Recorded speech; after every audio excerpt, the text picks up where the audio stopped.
Alegrei-me quando me disseram, vamos à casa do Senhor. Este é o dia que o Senhor fez. Por isso devemos nos alegrar e nos regozijar nele. E felizes são aqueles que habitam na casa do Senhor, que habitam no Senhor. É bom estarmos aqui então, para cultuarmos juntos a Deus. Façamos isso com alegria, sabendo que o Senhor está presente entre nós. Seu Espírito há de nos conduzir na adoração, no louvor, no serviço que prestamos unicamente a Ele. Você é bem-vindo para estar conosco na casa do Senhor. Queremos saudar também aqueles que nos assistem pela internet, desejando que o Senhor os abençoe ricamente. Abramos a palavra de Deus no livro de Atos dos Apóstolos, capítulo 11, a partir do versículo 19, onde os discípulos são chamados cristãos em Antioquia. Atos dos Apóstolos, capítulo 11, leremos responsivamente do versículo 19 ao versículo 26. Convido a amada igreja para que de pé façamos esta leitura responsivamente. Então os que foram dispersos por causa da tribulação que sobreveio a Estevão se espalharam até a Fenícia, Chipre e Antioquia, não anunciando a ninguém a palavra, senão somente aos judeus. Alguns deles, porém, que eram de Chipre e de Cirene, e que foram até Antioquia, falavam também aos gregos, anunciando-lhes o Evangelho do Senhor Jesus. A mão do Senhor estava com eles, e muitos, crendo, se converteram ao Senhor.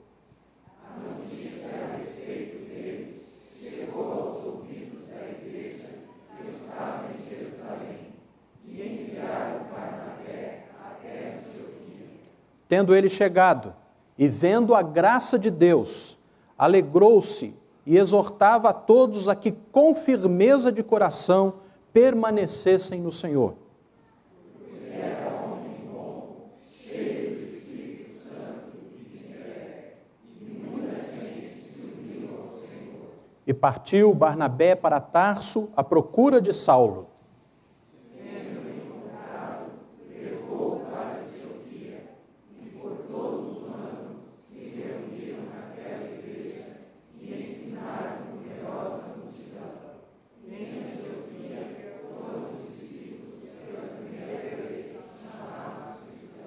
Amém. Que Deus nos abençoe a que com firmeza de coração permaneçamos no Senhor. Amém. Vamos orar, vamos falar com Deus em oração. Vou pedir ao nosso irmão Marcos Badra para nos dirigir a Deus nessa palavra de oração. O microfone vai chegar até o irmão. Oremos agradecendo ao Senhor por esse instante tão precioso. Pai, que bênção poder estar aqui reunidos na Tua presença para poder Te adorar. Obrigado porque podemos ser chamados de cristãos, sim, porque Tu assim, Senhor, o desejaste e nos diste esse privilégio de poder ser chamados filhos Teus. Abençoa-nos aqui, a nossas famílias e aqueles que estão nos assistindo pela internet, para que edificados possamos sair daqui com Tua palavra, para poder, Senhor, viver essa semana de forma diferente e glorificar Teu santo nome. Em Cristo. Amém. Amém. Ainda de pé, louvemos ao Senhor com este cântico. Este é o dia do Senhor.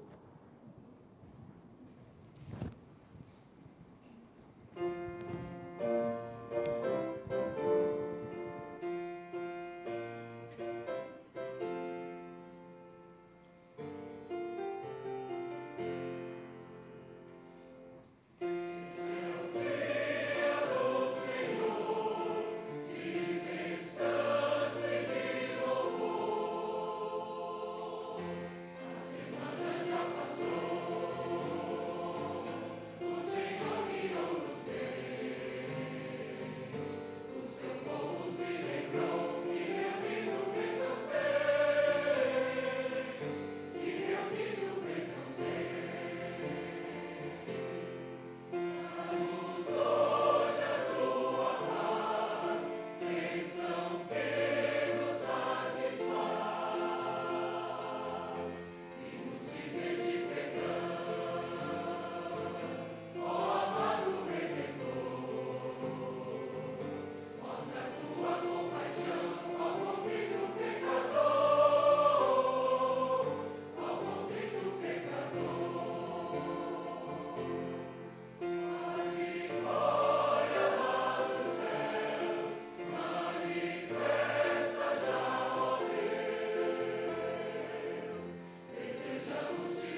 Vejamos quem Deus trouxe para conosco, nos alegrar na presença dEle, louvando o seu nome. Deus abençoe, querido. Obrigado, tá, querido? Deus abençoe muito aí também. Qualquer coisa estamos por aí. Tá bom.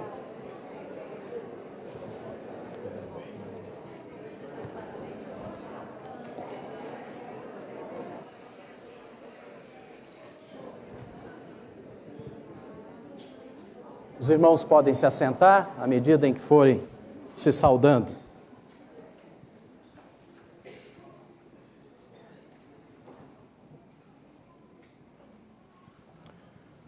Muitos, crendo, se converteram ao Senhor.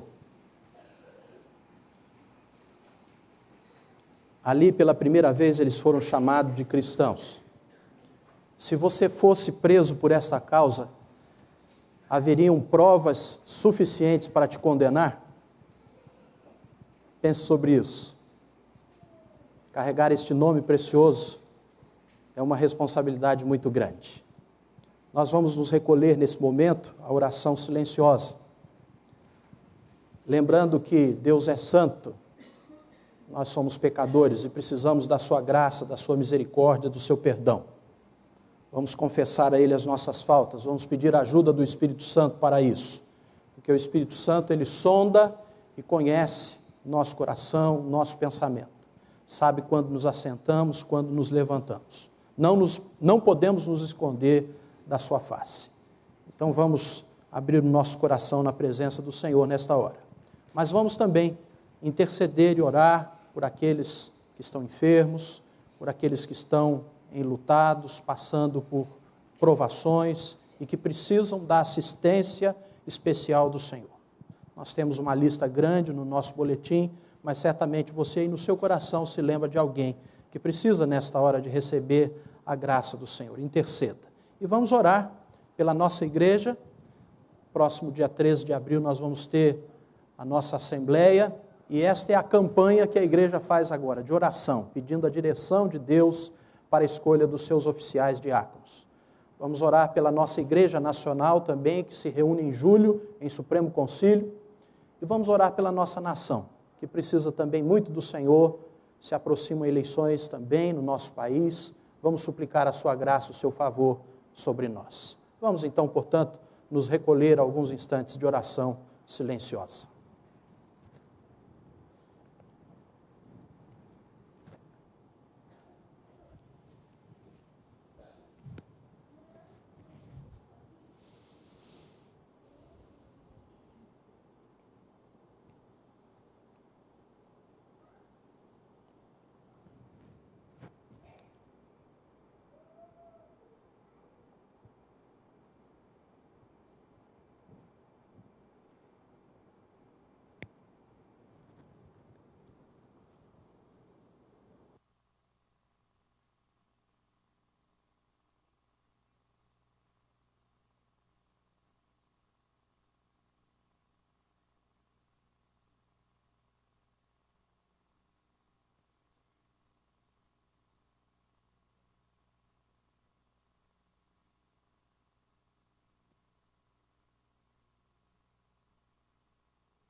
Oremos, irmãos. Pai Santo e querido, nós te louvamos por esta maravilhosa graça que o dia nos alcançou em Cristo Jesus. E por ela fomos perdoados. Por ela, Senhor, a nossa comunhão contigo foi restaurada. E agora nós podemos avistar o lar celestial que o Senhor tem preparado para nós. Obrigado pela tua graça providente, sempre presente em nossas vidas, nos carregando no colo quando muitas vezes não podemos caminhar.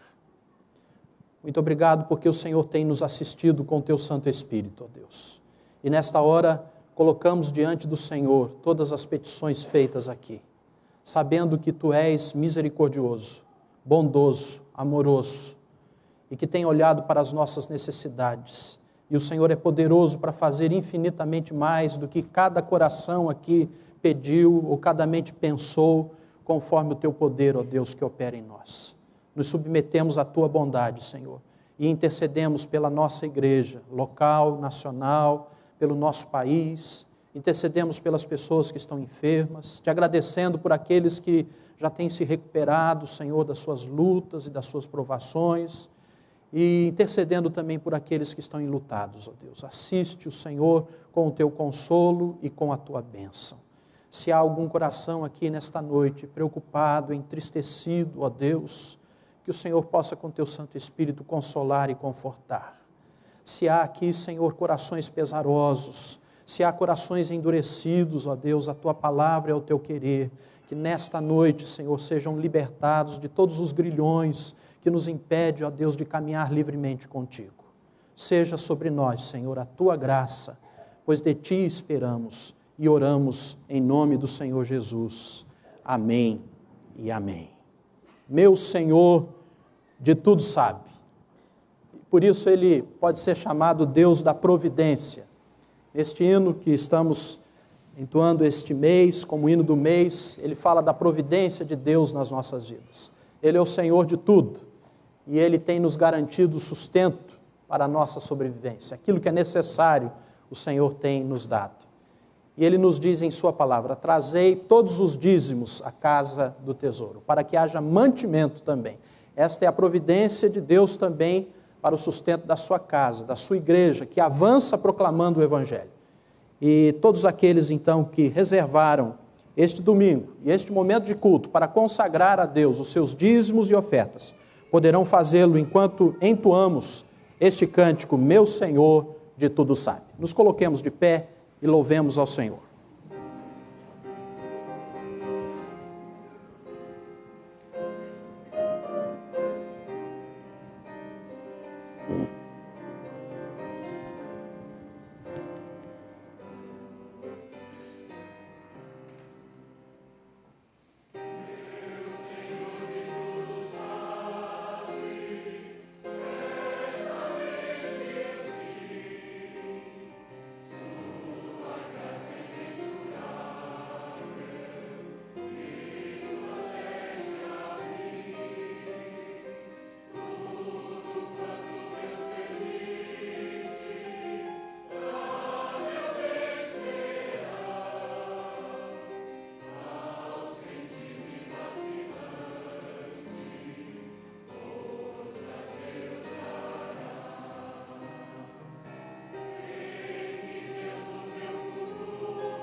Sente-se, por favor.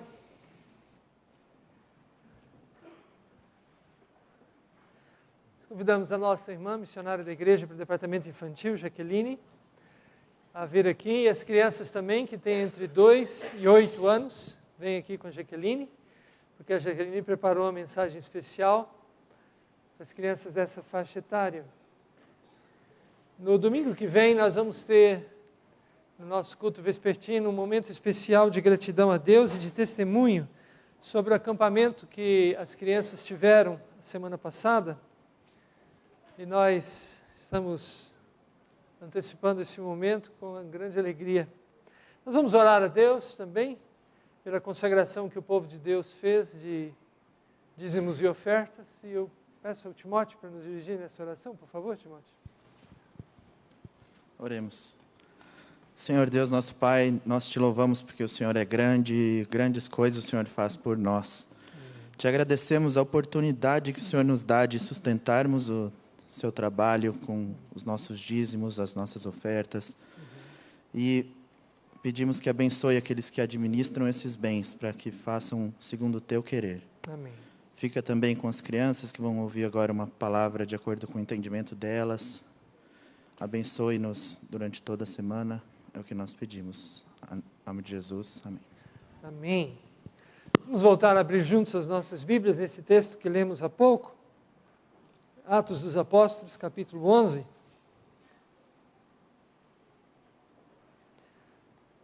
E agora lemos a partir do versículo 27. Atos 11, 27.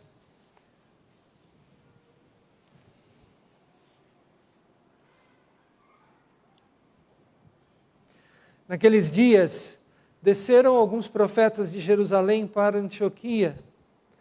E, apresentando-se um deles, chamado Ágabo, dava a entender pelo Espírito que estava para vir grande fome por todo o mundo, a qual sobreveio nos dias de Cláudio. Os discípulos, cada um conforme as suas posses, resolveram enviar socorro aos irmãos que moravam na Judéia.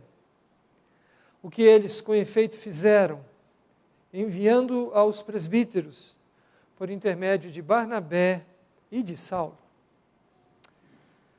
Quando nós lemos o livro de Atos dos Apóstolos, todos nós recebemos não apenas informação, mas um grande encorajamento para as nossas vidas.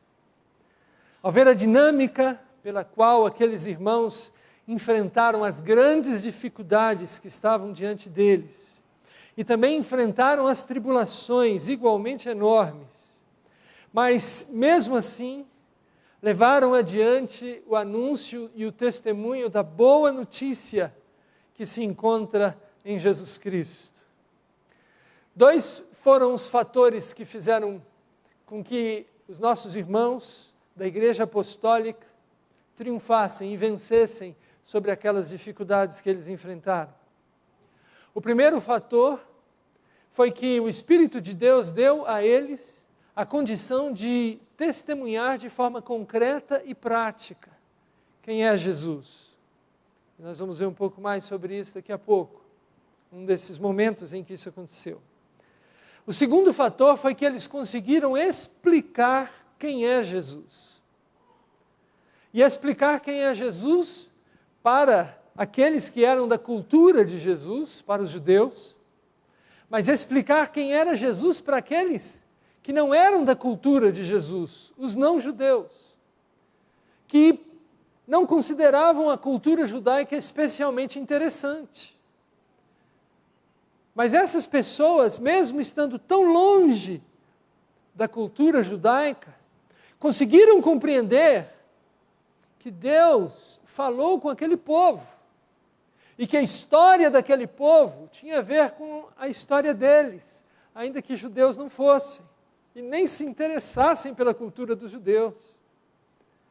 Mas eles entenderam, e os discípulos de Jesus Cristo conseguiram explicar quem é Jesus dentro da sua cultura, dentro da sua história, e como Jesus é importante para aqueles que não pertencem à cultura dos judeus. Então essa explicação da fé fez com que, aliada ao testemunho concreto da misericórdia, do socorro, oferecesse ao mundo um novo modelo de existência. E para nós entendermos bem esse evangelho, vamos voltar algumas páginas até o capítulo 4, aqui do livro de Atos dos Apóstolos. E vamos ler aqui no versículo 12, Atos 4, 12.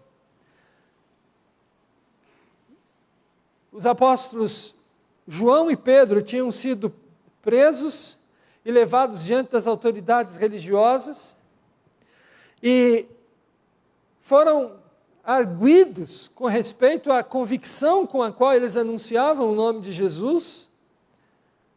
E, em parte, a resposta deles se encontra aqui no versículo 12, quando dizem, melhor dizendo, Pedro diz: e não há salvação em nenhum outro, porque abaixo do céu não existe nenhum outro nome dado entre os homens, pelos quais importa que sejamos salvos. Esse nenhum outro é Cristo, é Jesus.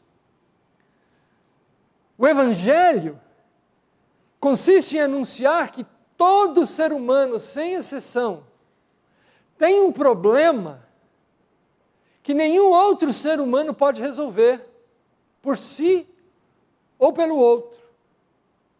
Só Jesus Cristo é capaz de resolver esse problema, esse problema que se chama pecado, perdição. Por isso a palavra que os apóstolos escolheram para nos ensinar é salvação.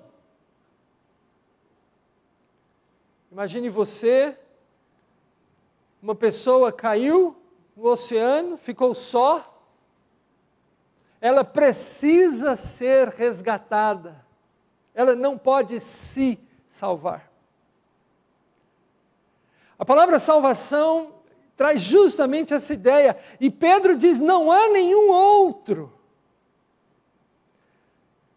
Abaixo do céu não existe nenhum outro nome dentre os homens pelo qual importa que sejamos salvos.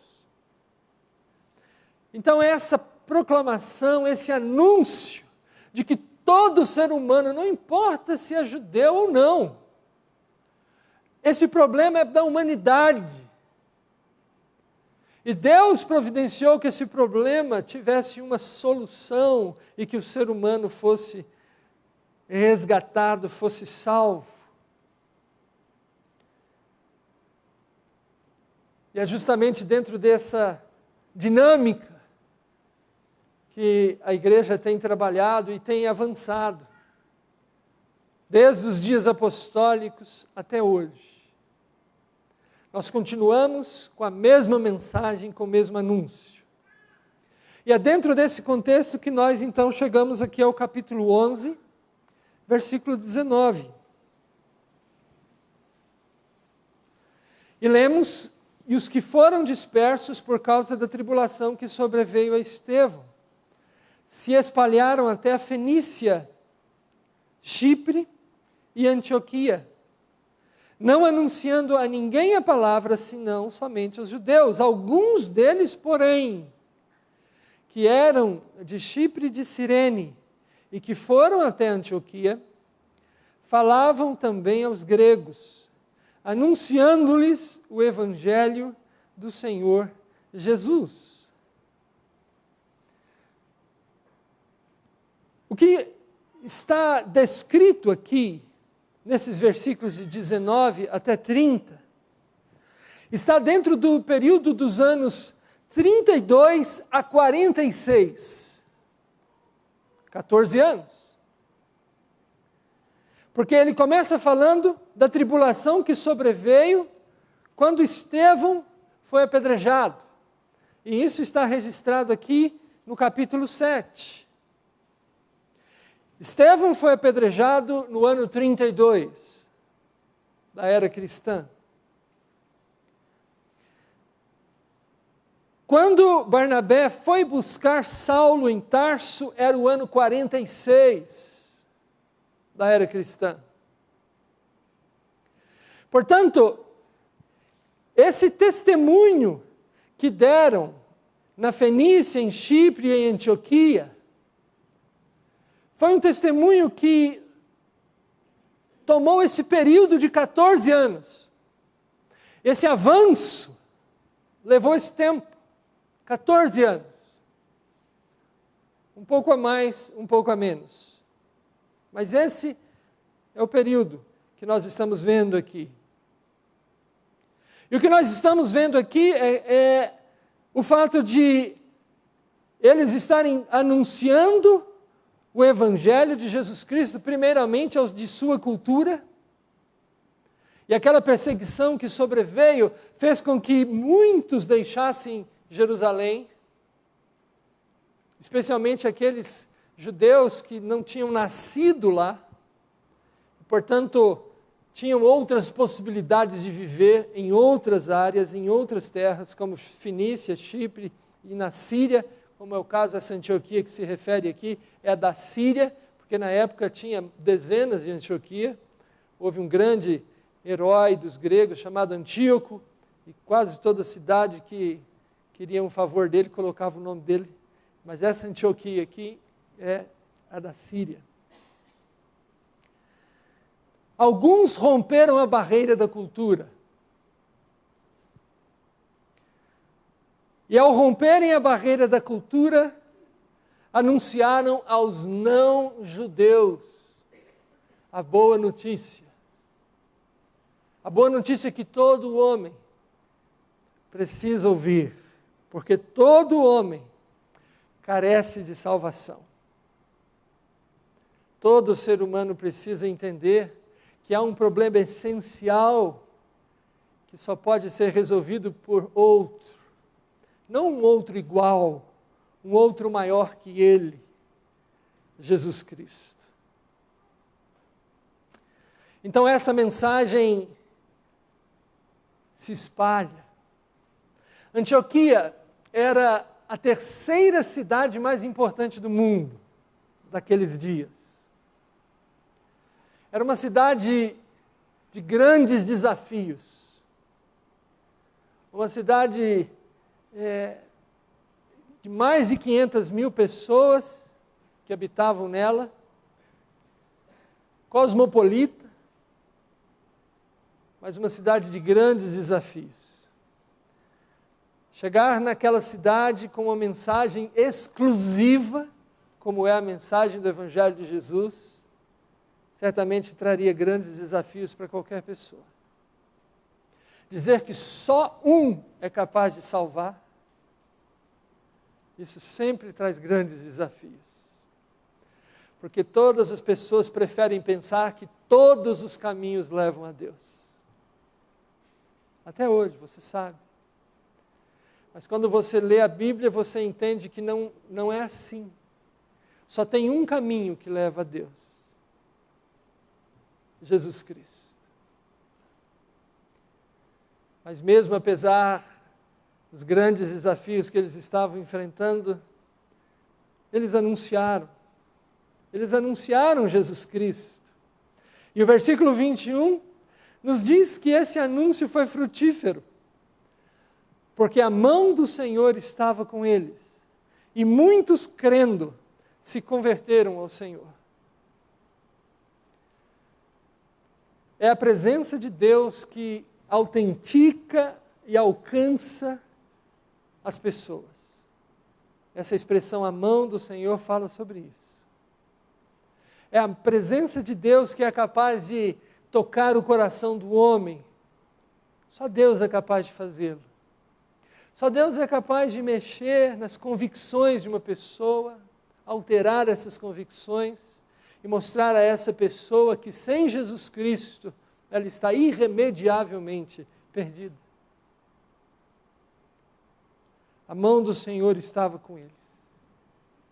E muitos, aquilo cresceu. Lembre-se que isso não aconteceu de uma hora para outra, foi necessário perseverança, 14 anos. Perseverando, anunciando. Essa notícia chegou à igreja que estava em Jerusalém. A igreja que estava sediando a localidade apostólica.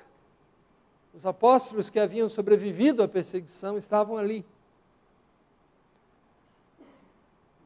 E os apóstolos entenderam que era necessário que alguém deles visitasse aquela igreja para saber o que de fato estava acontecendo. Se era de fato o Evangelho de Jesus Cristo que estava sendo anunciado. E nesse caso, eles escolheram Barnabé e o enviaram. E sobre Barnabé é necessário que nós rememoremos quem é esse homem. Volte aí, por favor, um pouco mais, até o capítulo 4 do livro de Atos dos Apóstolos. Porque o escritor do livro de Atos faz questão de nos dar um retrato desse homem. Ele não era apóstolo, mas ele fazia parte do grupo apostólico, do círculo apostólico. Era uma pessoa de extrema importância na igreja de Jerusalém. E no capítulo 4, versículo 36, ele nos é apresentado pelo seu prenome, José, a quem os apóstolos deram o sobrenome Barnabé, que quer dizer filho da exortação, levita natural de Chipre. Então ele era um judeu que não tinha nascido na Judéia, tinha nascido fora, em Chipre. Mas ele tinha um campo, ele o vendeu, trouxe o valor e o depositou aos pés dos apóstolos. Então essa é a primeira vez que Lucas nos apresenta esse José, que os apóstolos chamaram de filho da exortação. Um homem de Deus, um homem consagrado, firme e bom. É pouca gente no Novo Testamento que recebe esse adjetivo de ser bom. Pouquíssima gente. Mas Barnabé é um deles. Então ele era um homem, sim, especial e extraordinário. Mas há um segundo momento em que ele reaparece na história do avanço da igreja, que é aqui no capítulo 9. Por favor, veja comigo lá.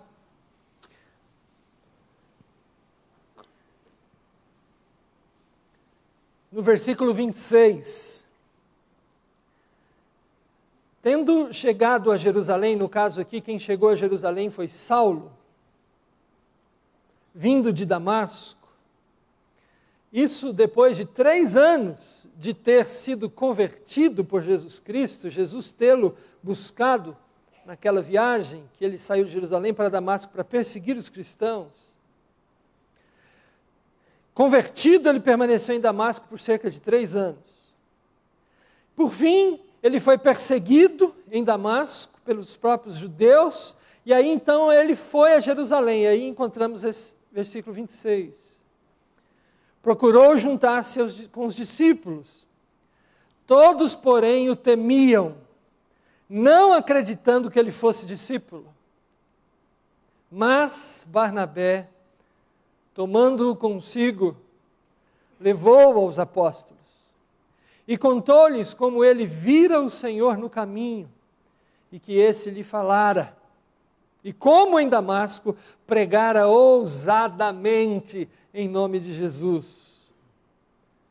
Estava com eles em Jerusalém, entrando e saindo, pregando ousadamente em nome do Senhor.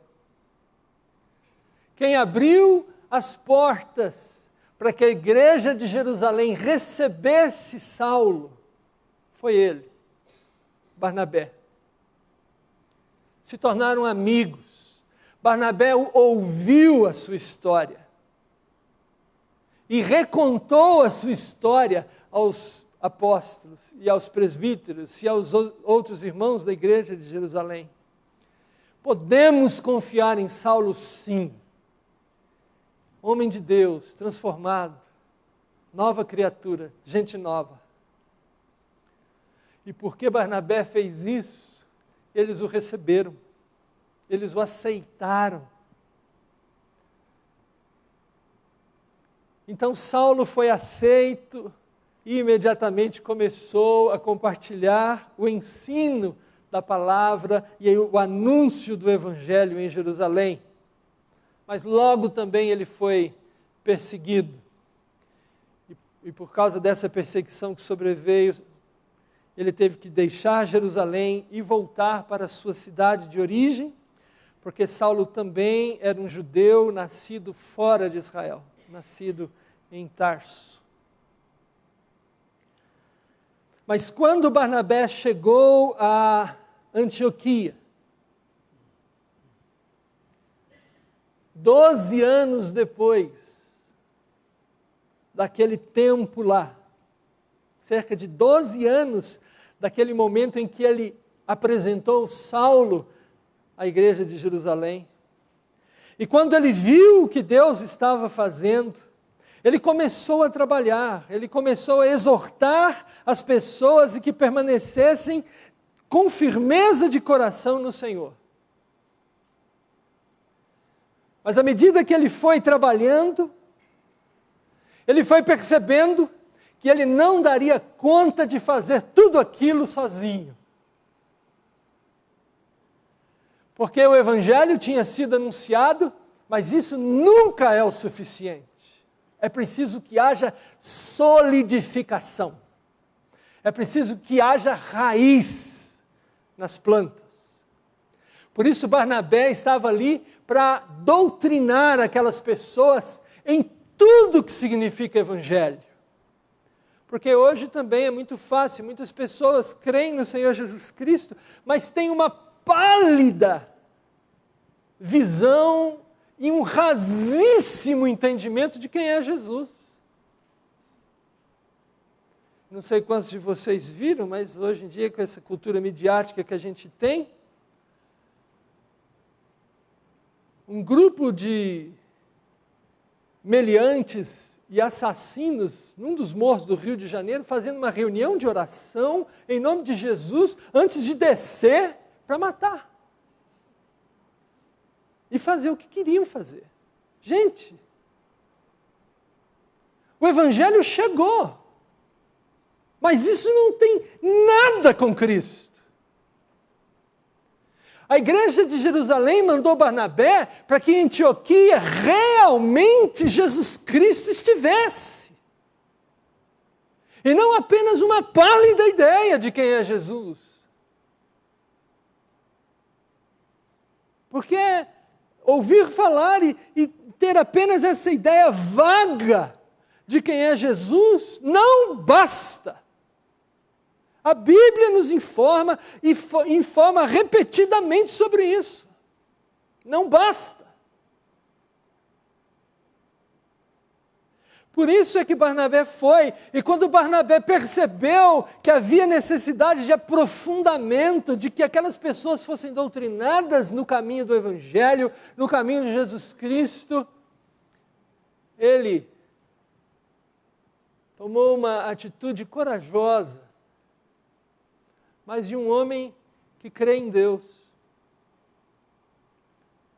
O apóstolo Paulo havia sido levado para Tarso e lá estava há 9 anos. Esquecido pelos grandes movimentos e avanços do Evangelho. Mas Barnabé, corajosamente, deixa Antioquia e viaja para procurar o apóstolo Paulo. Porque Barnabé acreditou que Saulo era também apóstolo. E aquela igreja de Antioquia precisava de um apóstolo. Precisava de um homem que tivesse autoridade de falar em nome de Cristo. Como se o próprio Cristo ali estivesse. E precisava de um homem que entendesse aquelas pessoas, a cultura delas, para que pudesse transpor a mensagem do Evangelho, para que elas pudessem ouvir e entender. Pedro não seria o homem, João também não, mas Saulo seria o homem. Então Barnabé, que era um homem de Deus, de fé, de coragem, foi atrás de Saulo e o convoca e o traz, e ali ambos servem ao Senhor, ensinando o povo os caminhos do Evangelho, os caminhos de Jesus Cristo, para que aquela iniciativa daquelas pessoas das quais nós não sabemos os nomes, mas daqueles pioneiros que chegaram em Antioquia levando o Evangelho, para que aquele esforço não se perdesse, mas que aquilo fosse de fato transformado em algo sólido e firme o bastante para romper as ameaças e as dificuldades que viriam sobre eles. E assim ele o fez, e assim eles fizeram, Barnabé e Saulo. E o resultado disso, como lemos, é que por causa disso, muitos mais vieram a Cristo. Muitos outros foram agregados àquele rebanho. Porque Deus queria que a igreja na cidade de Antioquia se tornasse o celeiro missionário para povos que ainda haveriam de ser alcançados. E de fato assim aconteceu. Se você continua lendo o livro de Atos dos Apóstolos, você percebe que é desta cidade, que é desta igreja de Antioquia, que saem os missionários Barnabé e Paulo para anunciar o Evangelho na vastidão do mundo que conseguiram alcançar.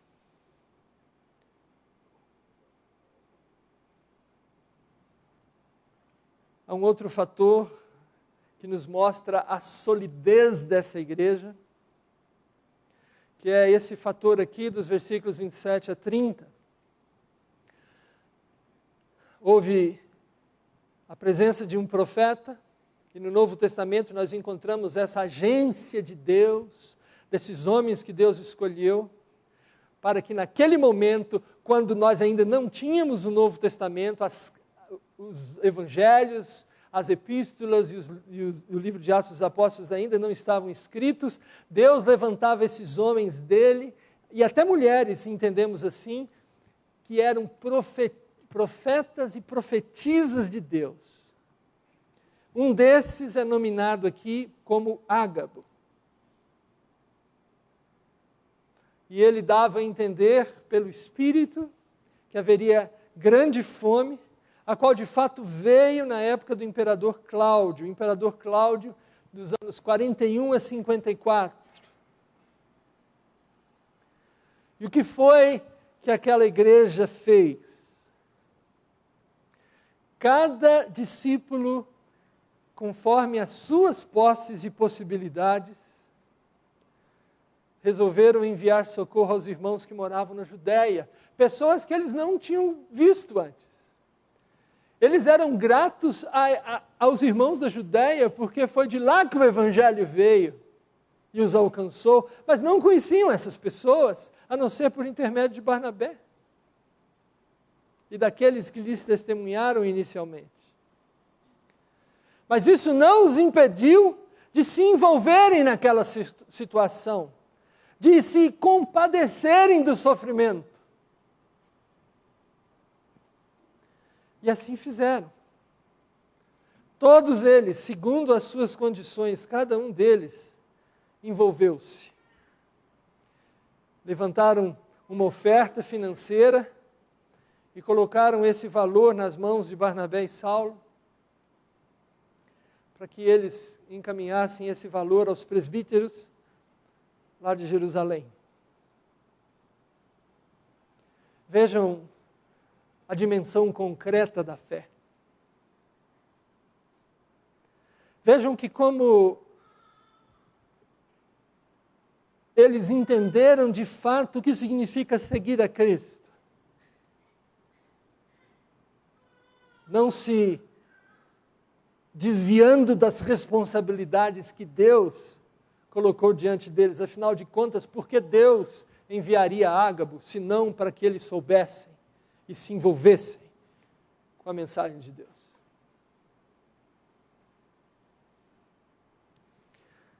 Quando lemos esse texto, nos chama a atenção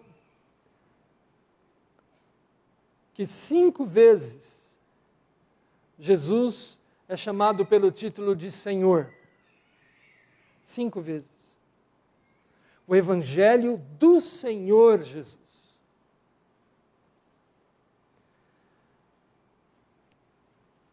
De fato, Jesus é Senhor. E não há outro lugar para ele na vida de um discípulo dele, de uma pessoa que diz nele crer, que não seja esse, de Senhor. E Senhor significa proprietário. Não é apenas um título de respeito.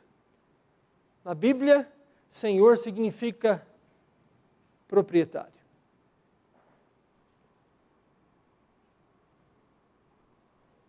Por que que os discípulos foram chamados de cristãos em Antioquia? E pela primeira vez, esse título apareceu para os discípulos de Jesus. Porque eles não viviam mais para si. Porque eles haviam entendido que agora só podiam viver para aquele que por eles morreu e ressuscitou. As suas decisões eram agora subordinadas à vontade do seu Senhor. O objetivo de vida deles não era agora mais apenas a vontade pessoal, mas a vontade do Senhor deles. As posses deles não eram agora mais propriedades para desfrute pessoal, mas veículos para cumprir a vontade que o Senhor lhes mostrasse. E no caso, para socorrer os irmãos da Judéia. Como Barnabé havia feito, porque Barnabé também creu que Jesus era o Senhor de sua vida. Ser cristão é entender essa dimensão de quem é Jesus. E é entender isso de forma prática e concreta. Sem subterfúgios ou desvios. Mas é entender de maneira integral. Que essa passagem da Bíblia que acabamos de ler e nela meditar possa nos acompanhar durante os próximos dias, nos ajudar a pensar se de fato somos mesmo cristãos. O coral da igreja volta a cantar, nos preparando para participar da ceia do Senhor.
virmos à frente à mesa do Senhor para servirmos o alimento de Deus para o rebanho de Deus.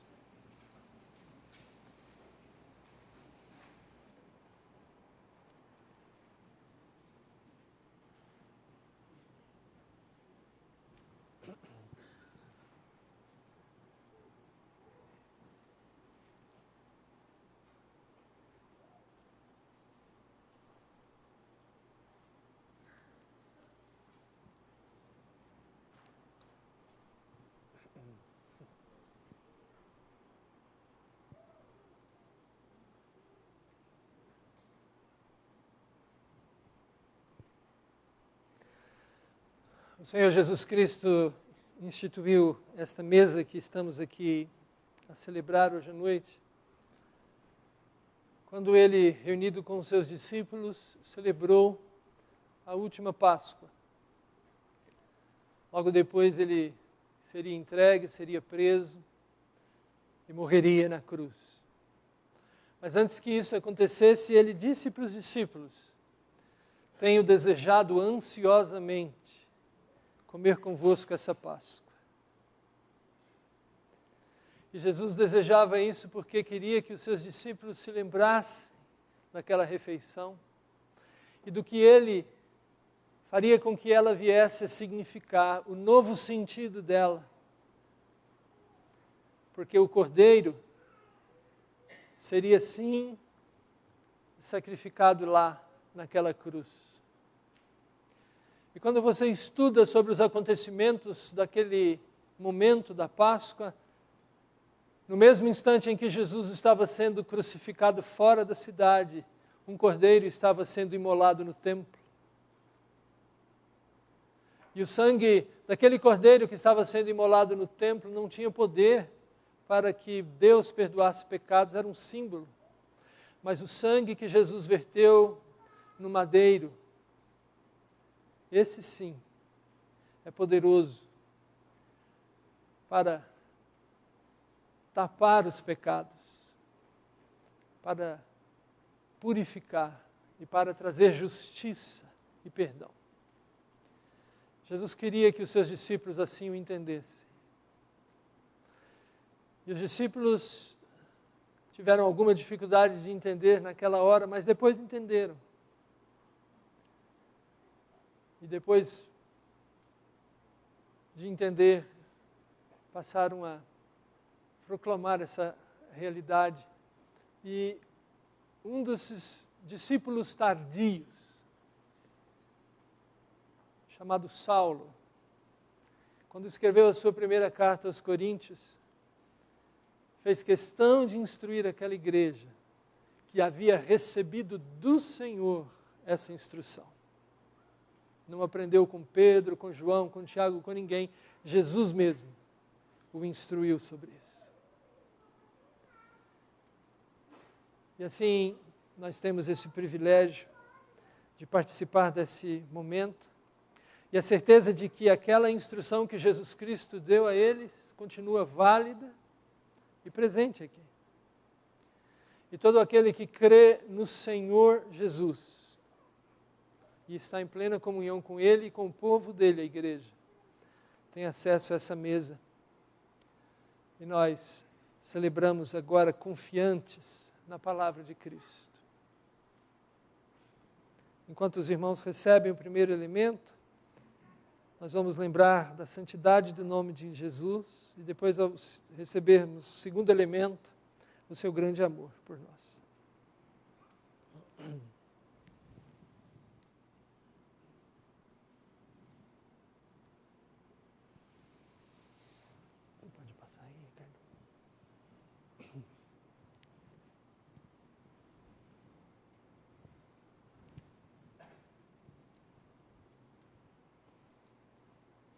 Nós temos aqui uma bandeja com elemento especial para aqueles que têm intolerância ao glúten.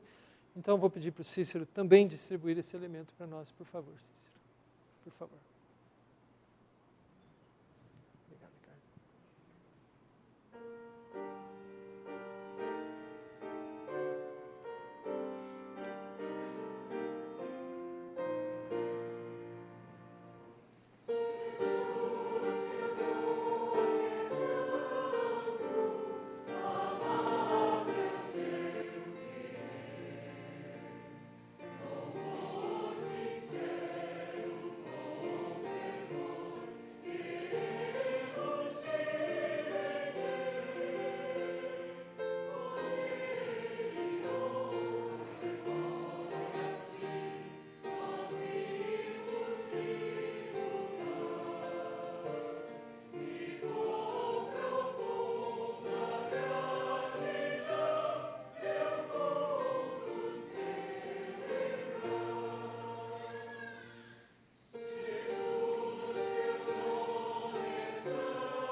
Ao celebrar aquela Páscoa, o Senhor Jesus tomou o pão e deu graças ao pão do céu, a Deus, de onde provém toda boa dádiva e todo dom perfeito. Ele mesmo nasceu em Belém, cidade cujo nome significa casa do pão, e ele mesmo disse: eu sou o pão da vida. E naquela noite, como agora, ele nos diz: tomai, comei-o, fazei isto em memória de mim.